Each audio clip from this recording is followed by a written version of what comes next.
قولي.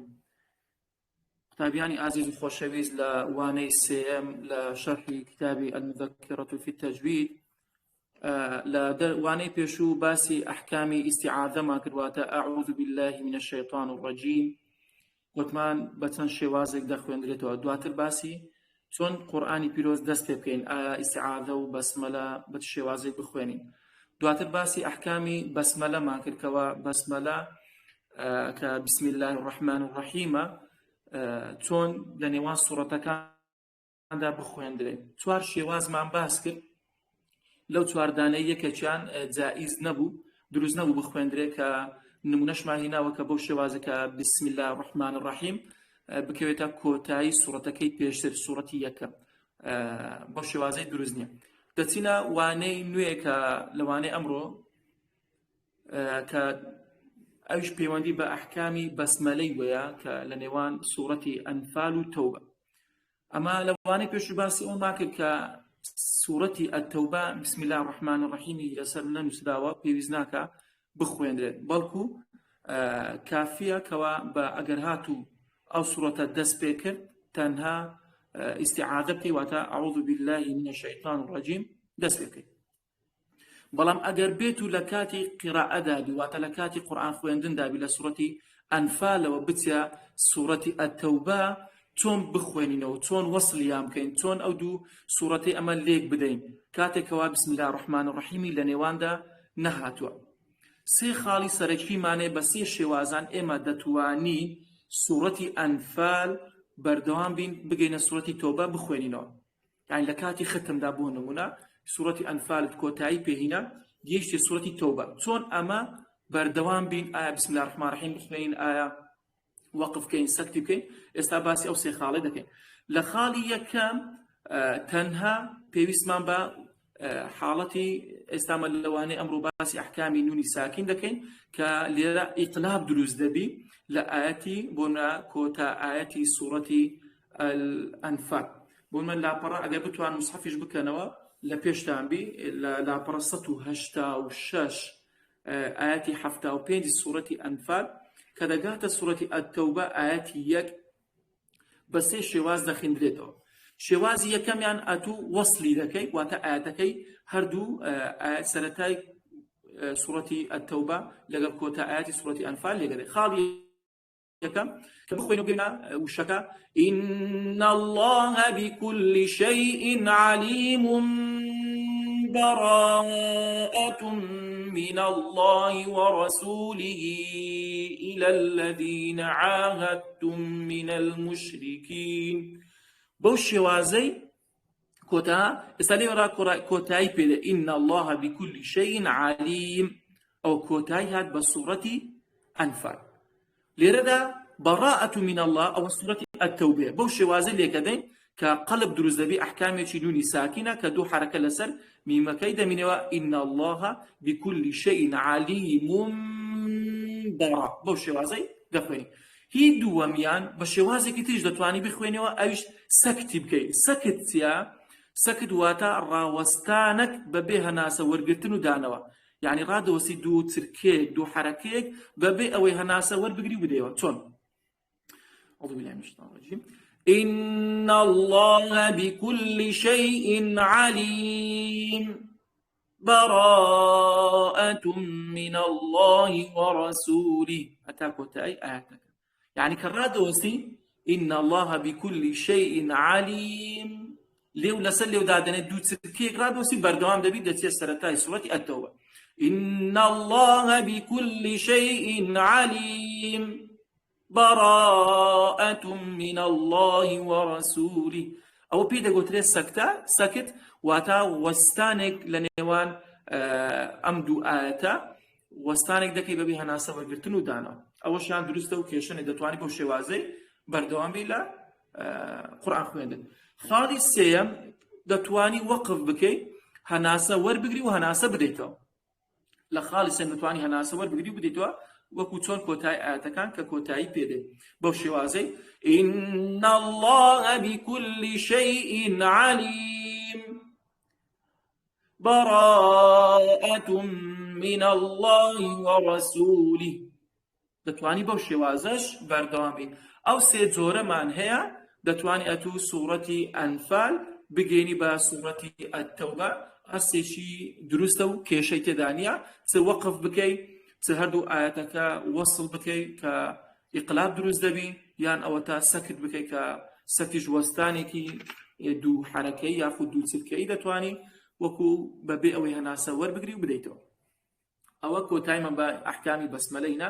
دەچینە لاپەڕەیەکی تر کە ئەویش ئەحکام النون الساکن والتنوین. بزانێ نون الساکن والتنوین چییە؟ ئەحکامی نون الساکن والتنوین ئەحکامەکە نونی ساکن لە قورئانێ هەم لە ناو شەیدا هاتیە، هەم لە کۆتایی شەشدا هاتیە، بەڵام تەنوین لە کۆتایی کەلیمەکاندا تەنوین هەیە، لە کۆتایی کەلیمەکان تەنوین هەیە. بەڵام نونی ساکن ئەو نونە ساکینەیە کە نە کەسرەیە، نە فەتحەیە، نە ضەممەیە، ئەوانەی لەسەر نییە، بەڵکو نونێکە سکوونە، واتە بەبێ حەرەکەدار. تەنوین لە قورئاندا لەفظە، بەڵام نانووسرێت وەکو ئەوەیکەوە بخوێنەوە، نونەکە نووسینی نییە. ئێستا بڵێ عەلیمون، عەلیمون بە سەوت گوێ لە نونەکەی دەبین، بەڵام لە نووسیندا نونی ساکین نییە. حەکیمەن، حەکیمەن، ها من ئەو نونە ساکینە، بەڵام لە نووسیندا نونەکە نەکراوە. بۆیە ئەمە پێی دەگوترێ ئەحکام نونی ساکن وەتەنوین. بەڵام ئەگەر نونە ساکینەکە بی نونەکە بە دیار دەکەوی. من ئامنها، من ئەو نونەکە ساکینە، من نونەکە دیارە، بەڵام لە تەنویندا نونەکە دیار نییە. بۆیە ئەمە ئاگداری تەنوین بین، چ تەنوینی فەتحەمانێ، تەنوینی ضەممەمانێ، تەنوینی کەسرەمانێ. بۆ نمە بڵێ محەممەدون، محەممەدون، محەممەدین، محەممەدەن، کەچی دەبینی ئەوانە لە نووسیندا نونی پێوە نییە، بەڵام ئەگەر بیخوێنێ بە سەوت نونەکە دەردەچێت. بۆیە پێویستە ئەو نونە ساکینە وەتەنوینات چەند ئەحکامێکی لێ هەیە کە دابەش دەبێت بەسەر چوار بەشی سەرەکی. چوار بەشی سەرەکیمانەیە. هەر ئەوەش بزانە کە تەنوین لە کاتی وەسڵدا دەخوێندرێتەوە، لە کاتی وەقفیشدا ناخوێندرێتەوە، بەڵکو ساکین دەبی، ساکین دەبی لە کاتی وەسڵدا. نونی ساکن وەتەنوین ئەربعة ئەحکام، چوار حکمی سەرەکیمان هەیە لە ئەحکامی نونی ساکن. یەکەمیان الئیظهار، دووەمیان الئیدغام، سێمیان ئیقلاب، چارەمیان ئیخفا. ئەو چوار حکمەمان هەیە لە ئەحکامی نونی ساکن وەتەنوین.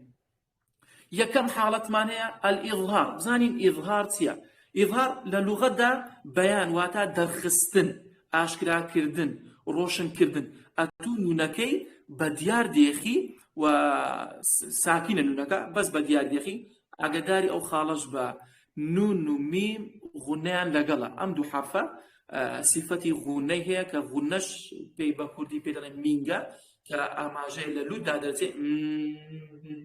ئەو سەوتە تایبەتە بە لووت، بۆیە نونی ساکین و میمی ساکین ئەحکامی میمەکان، واتە دەرچوونی میم و نون بەبێ غونە ناکرێت، دەبی بەخۆی غونەی لەگەبی. هەندێک کتابەکان ئاماژە بەوە دەکەن کەوا لە ئەحکامی نونی ساکین خاستن لە ئیظهاری دەڵێ بەبێ مینگە ناکرێت، پێناسەکە غەڵەتە، بەڵکو مینگەی لەگەڵان، بەڵام بەبێ زیادکردن. ئاگداری ئەو نقطەیە بە. لە کۆدەنگی زانایان، واتە لە ئیستیلاحیدا دەرچوونی هەر پیتێکە لە دەرچەی خۆی، واتە نونەکە میمەکە لە دەرچەی خۆی دەریان بچێنی، بەڵام بەبێ زیادکردن لە غونە. غونەکەی نابی درێژ بکەیتەوە، عەلیمەن ئەو سەوتە درێژ نەکرێتەوە، بەڵکو نونەکە بە ئیظهاری دەرببڕین کە ئەحتیاجی خۆی وەربگرێت. عەلیمەن، حەکیمون، خەبیرەن، بەسیرەن. بۆ شێوازەی نونەکە بە دیار دێخین. بزانین ئایا ئیظهار بگاتە چەند حرفی ئەو نونە ساکینە وەتەنوینە، بگاتە چەند حرفی نونەکەی ئەمە ئیظهار دەکەین. لەو 28 پیتێکەوە هایتمان لە زمانی عەرەبی بگاتە 6 پیتی حەڵقیمانێ. ئەم 6 پیتە لە بیر مەکە، پێویستە لە بەریان بکەیت.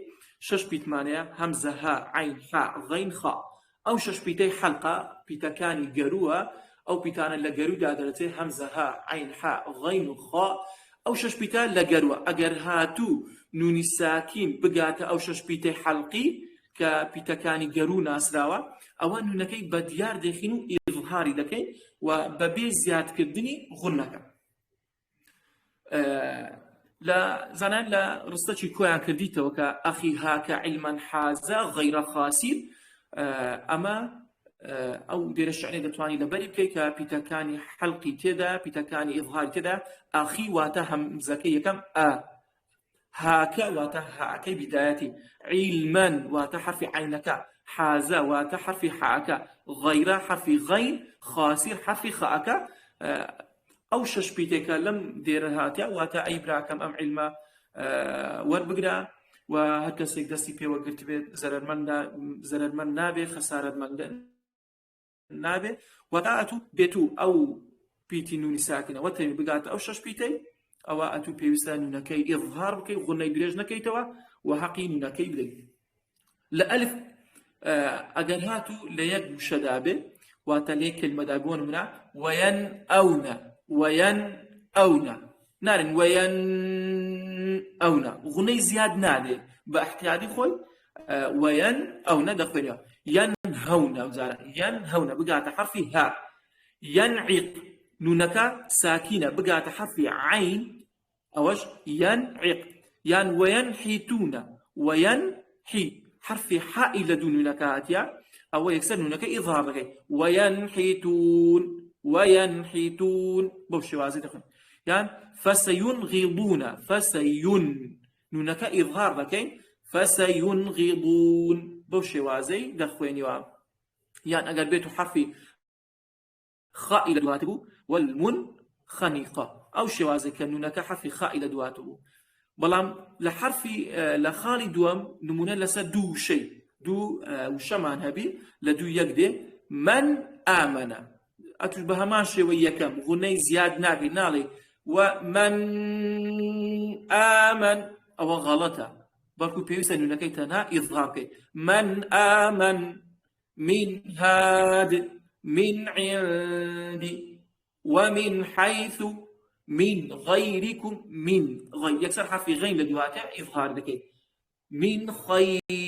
من خير تنها نونكي أشكرا دكين دري ديخين روشني دكينو داتينا سر حرفي دوات بوي أمشش بيتا بيوستا لبري بكي كنونا لدوي نوني أمشش بيتا هات همزها عين حاء غين خاء بوشي وازي دري دابرين للتنويني تنوين تایبەتە بە نێوان کۆتایی وشەکە دێ و وشێکی تری لە دوو دێ بۆیە ئاگادار بن کاتێککە ئەم دوو وشەیە لێک دەدەین وەسڵ دەکەین ئەوە ئیظهار دێت چونکە هەمزەی لە دوو هاتیە وجنات الفافا وجنات نارن وجنات الفافا ئەوە غەڵەتە بەڵکو تەنها نونەکەی ئیظهارکە کە تەنوینی كسرية تمشى وجنات تين أو نونك ساكنة حكيم عليم حرف حاء إلا دوهات ياخذ عين عليم حكيم بهمان شوا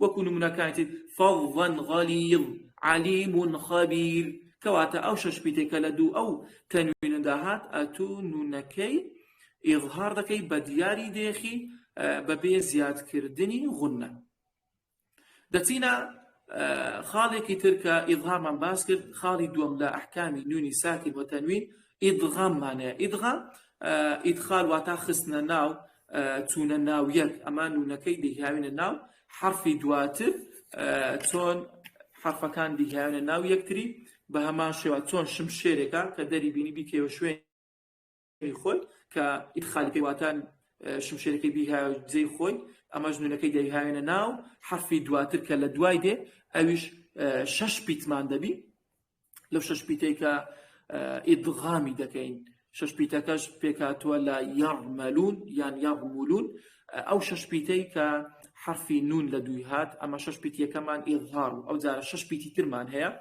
كبيدا قوتريت إدغام واتاتيل كيش كردن كدوشة أما بيكتري دقيني أماش دبيتا سر دو قسمي هي دو بشي چان بلا غنة الإدغام كامل بلا غنة تيلكش كدني شي كاملي بلا غنة واتا غني لقلنية أجر هاتو بقاتا لام را يسال ليرملوني شش بيت معناه ويرملون أو زار دو بيتيان لو ششي دو بيتي لدادين لو دو بيتي ئیدغامی دەکەین کە پێی دەگوترێت ئیدغام بلا غونە واتە غونەی لەگەڵ نییە یەکسەر نونەکە ناخیندرێتەوە یەکسەر دەچێت سەر لامەکەی بۆ نمونە من لەدون من نونەکە ساکینە گەیشتە حرفی لامی ئەگەر بگاتە حرفی لامی ئەوە ئیدغامەچی بلا غونەیە غونەی نادەن یەکسەر دێ من لەدون من لەدون من نونەکە ناخیندرێتەوە ولا هدى للمتقين هدى للمتقين اگر تجویدی كده تطبیق نکن هدى للمتقين دخوين بلام اگر تطبیق بکن ادغام بکن هدى للمتقين هدى يكسر نونك دتينا سر حرف اللام مكي ادي اگر بقاتا رائي جكي كلو بيتانك بلا غنية من ربهم مر نونەکە حسابکە لەوێ هەربوونی نیە چونکە ساکینە ئەمە دەڵێن ئەگەر نونی ساکین بگاتە ئەو دوو پیتەی حرفی لام و ڕا ئیدغام دەکرێت دەچێتە ناو یەکتری تێڵکێشی دەکرێت من ربهم مر بەو شێوازەی دەخوێنەوە یاخود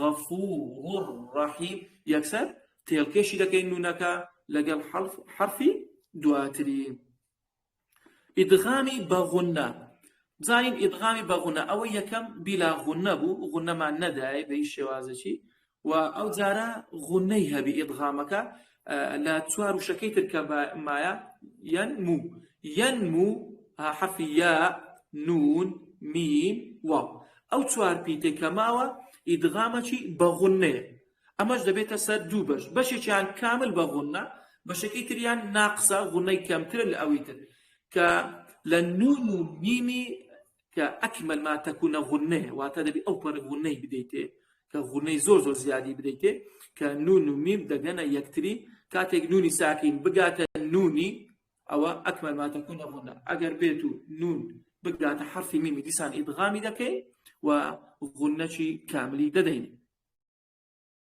بۆ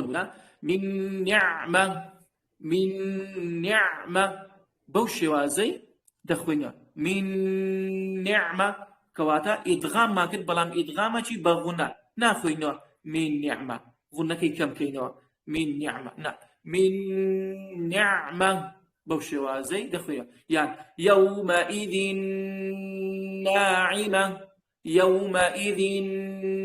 ناعیمە بەو شێوازەی دوو حرەکە غونەی دەدەینێ من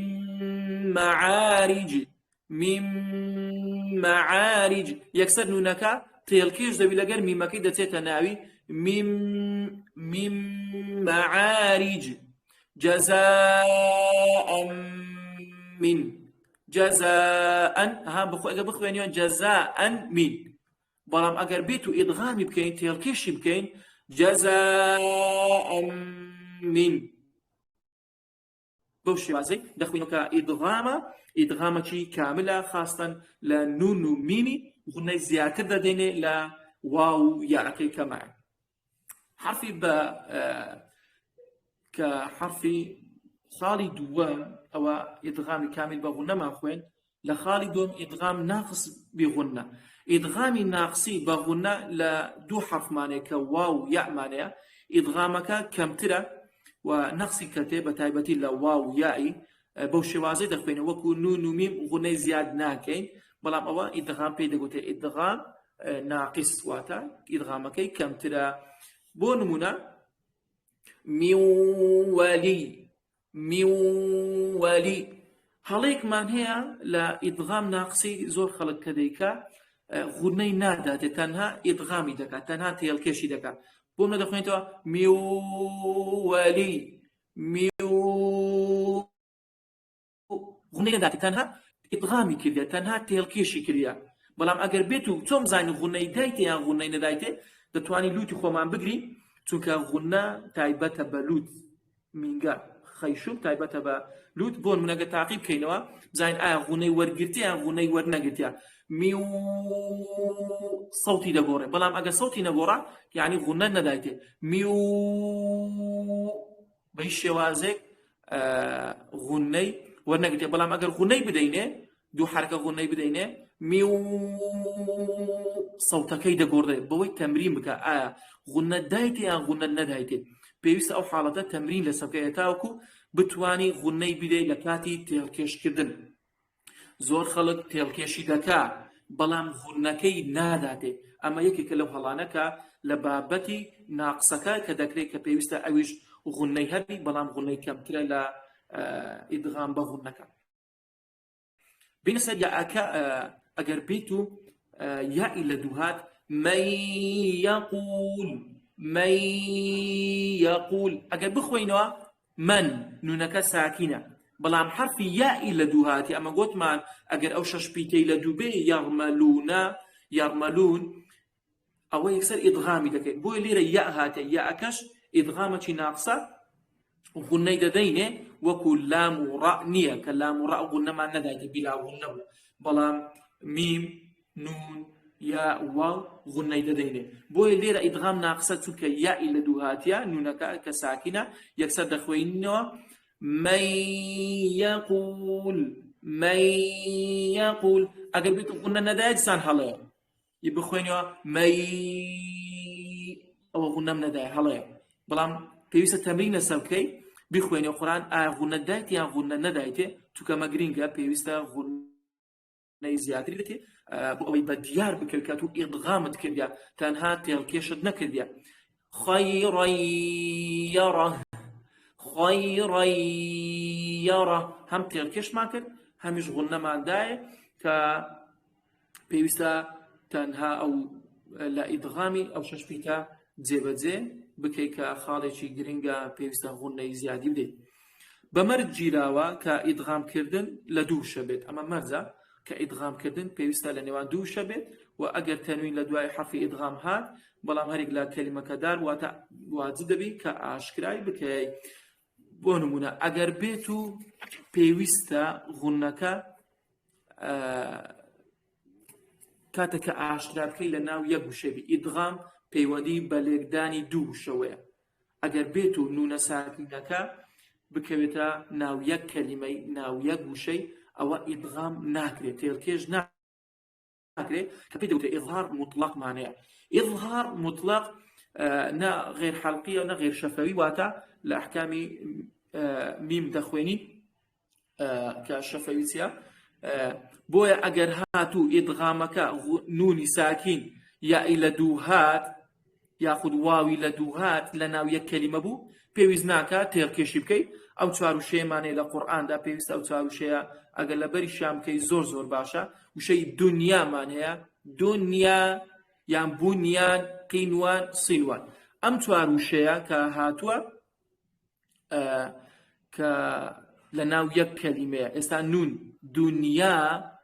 دنیا نونەکە یائی لە دواتیە نونی ساکین یائی لە دواتیە تێڵکێشی ناکەین لۆ لەبەر ئەوەی لە ناو یەک وشەیە نارێن دویا نونەکەی تێڵکێشیان بوونیە تێڵکێشەی بکەین یان قیوان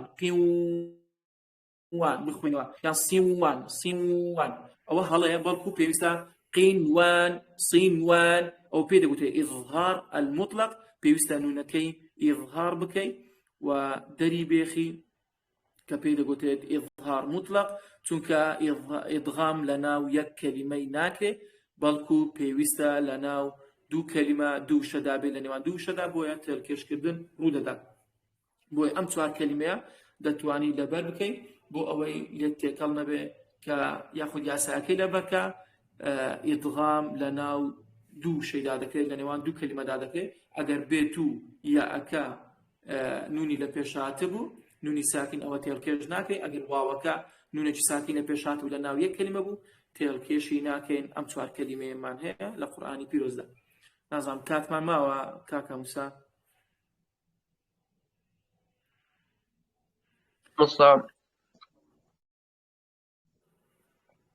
بەڵێ 5 دقەمان ماوە.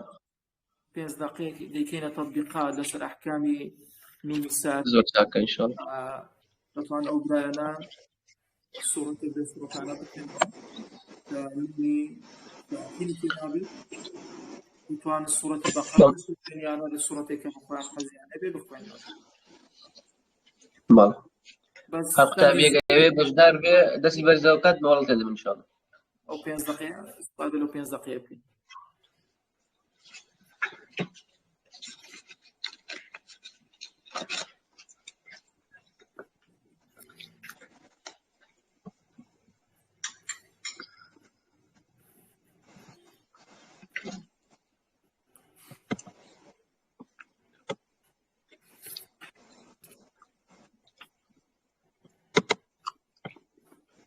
هر قوتابیەک مامۆستا قوتابیەکی وێ کە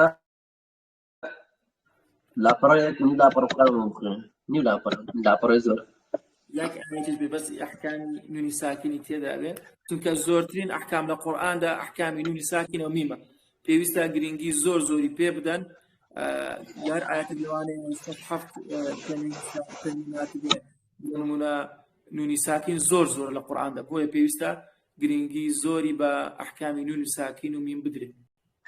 کاڵ عیسا براکەم فەرموو مایکت بکەرەوە و بخوێنە. السلام عليكم. عليكم السلام ورحمة الله وبركاته. ئەگەر دەنگت بەرزکەی زۆر باشە. استاذ دەنگم باشە؟ بەڵێ فەرموو. مامۆستا گیان چۆن دەرخوێنمەوە؟ والله حەزەکەی لاپەڕەسێ بخوێنە ئیظهاری زۆر تێدایە ئەحکامی نونی ساکین هەلا پەڕەسەی سوورەتی ئەلبەقەرە. بەڵێ مامۆستا. ئاەتی 6 دەستوانی دەست پێ بکە. أعوذ بالله من الشيطان الرجيم إن الذين كفروا سواء عليهم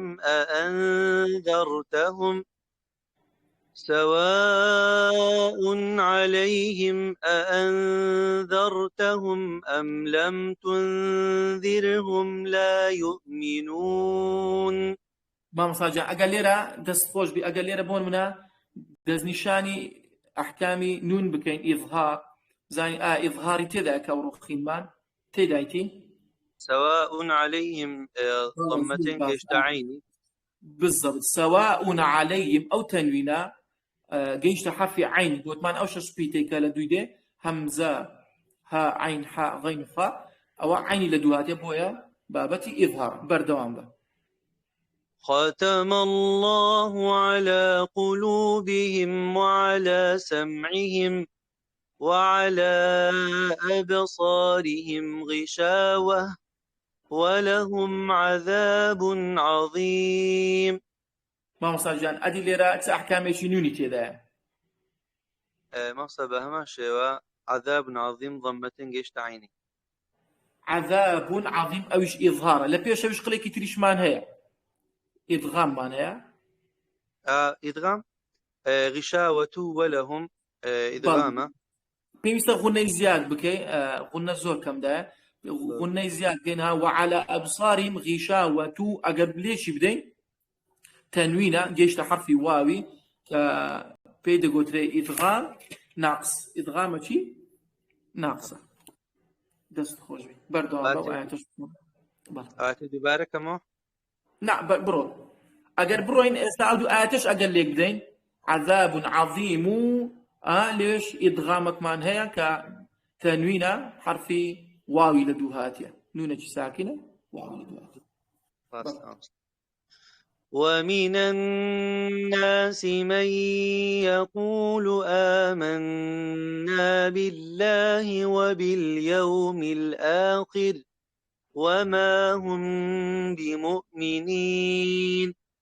جزاك الله خيرا. ليرش أحكام نوني ساكن مان هيا من يقول أو إدغام إدغام شيء ناقص زور باشا آمنا بالله وباليوم الآخر وما هم بمؤمنين أجر نونكش وقف قرين بمؤمنين أو يجنونك ساكن دبي. جزاك الله خيرا. وجزاكم خير للرازمين جزاك الله خيرا. تستخرج بزانم كاتك التوابي أصلا كمان أفسار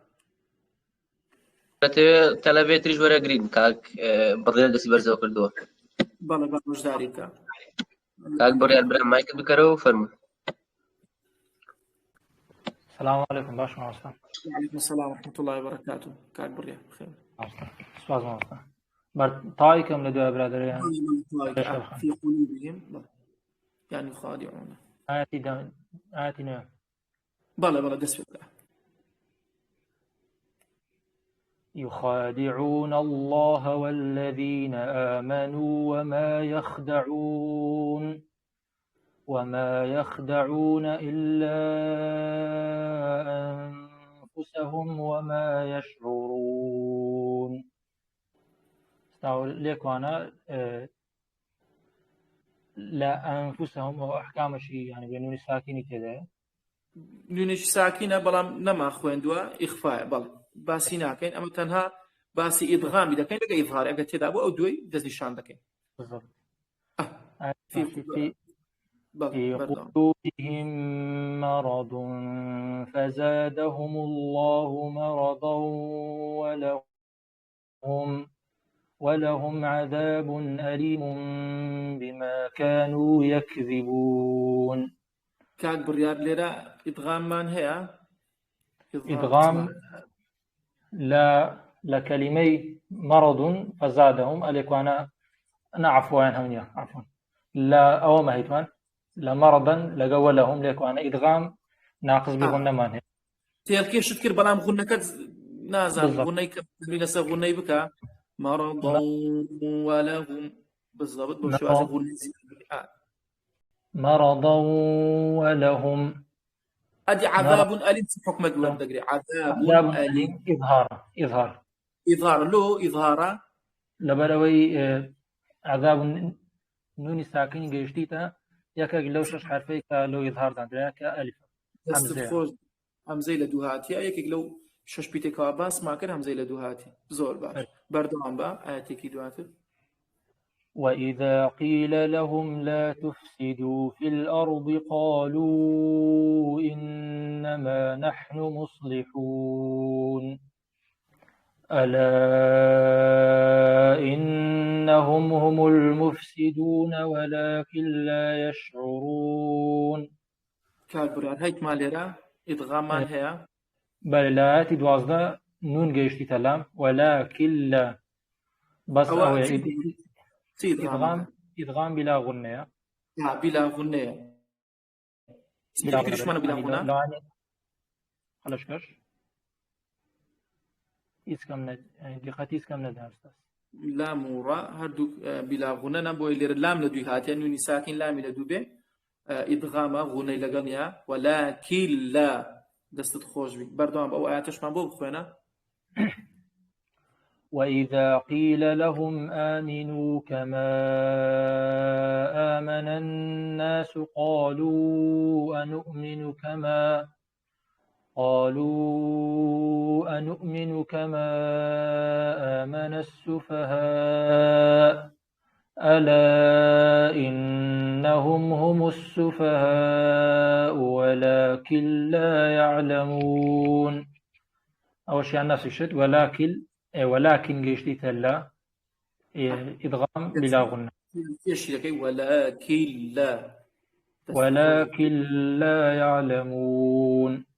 هەڵێکش مانەیە وەکو تێبینی بۆ خوشکبرانە لە کاتی لێکدانەکە نابی زۆر لەسەر حرفی لامەکە بمینێەوە بری وەلاکن لا ئەوە لە قیرای عێراقی زۆر خەڵک خاستە نەوانیکەوە لە تازیەکان قورئان دەخوێنین زۆر لەسەر ئەو لامانە دەمینێنەوە بۆ خۆشکردن ولكن لا ئەوە غەڵەتە نابی ئەوەندە بمینێەوە بەڵکو یەکسەر دەتوانی بڕۆی ولكن لا يعلمون بۆ شێوازی. جزاك الله خيرا کاک بڕێ خی گەورە لێ ڕازی بێم.